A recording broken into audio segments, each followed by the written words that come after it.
Hello friends, Namaskar. My name is Nirakar Pradhan. I work as Chief Investment Officer for Future Generali India Life Insurance Company. Welcome to Post-Budget Economy and Market Analysis. A few years ago, India was shining with its economy growing at 8 to 10%. It is currently at crossroads. The growth rate has fallen to around 5%.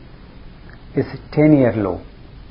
Recently, Dr. Manmohan Singh, better known as the author of Indian financial sector reforms, addressed the nation and said, at times, we need to say no to easy options and say yes to difficult ones.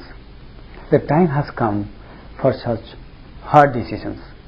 It seems the Finance Minister, Mr. P. Chidambaram, also known to be author of Dream Budget 1997, has followed this statement and letter in spirit.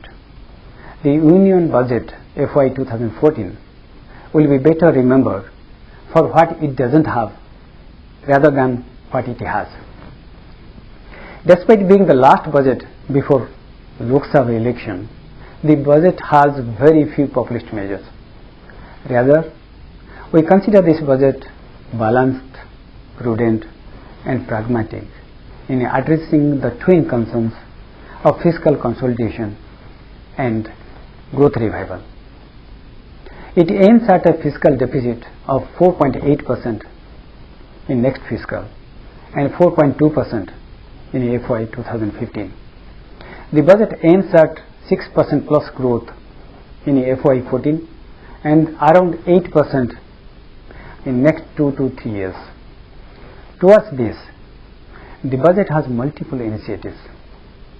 Hike in planned expenditure by nearly 30%, credit enhancement of corporate bonds to boost infrastructure funding, 15% investment allowance for large projects, those above rupees 100 crores, to encourage investments, new industrial corridors to benefit industrial production, higher tax benefit for home loans up to rupees 25 lakhs to benefit rising middle class, longer tax horizon for Rajiv Gandhi Equity Saving Scheme for extended time horizon to encourage savings. Besides these positive budgetary measures, healthy FI inflows and likely interest rate cuts by RBI in months ahead will boost investors' confidence. The downside risk to our market might come from high crude oil prices, depreciating rupee, global uncertainties coming from US and Europe, domestic political uncertainties due to general election next year. We should remember, Indian capital market is emerging as the most preferred investment destination in the world. Look at the Sensex return last year. In the calendar year 2012, the Sensex return was 26% in rupee terms. It was 22% in US dollar terms. If I am looking at 10-year horizon, the CAGR return was 19%. Similarly, the CAGR return over 30-year period was 16%. The return from Indian stock market is one of the best in the world. Investors should allocate a part of their investments into equity with a horizon of 5 to 10 years to benefit from Indian growth story. The investors with low risk appetite can consider investment in bond market. Bond market in India also provides some attractive opportunities. Currently, repo rate at 7.75%. And our interest rate in India is one of the highest in the world. The interest rate cycle has peaked and it is in downward trajectory.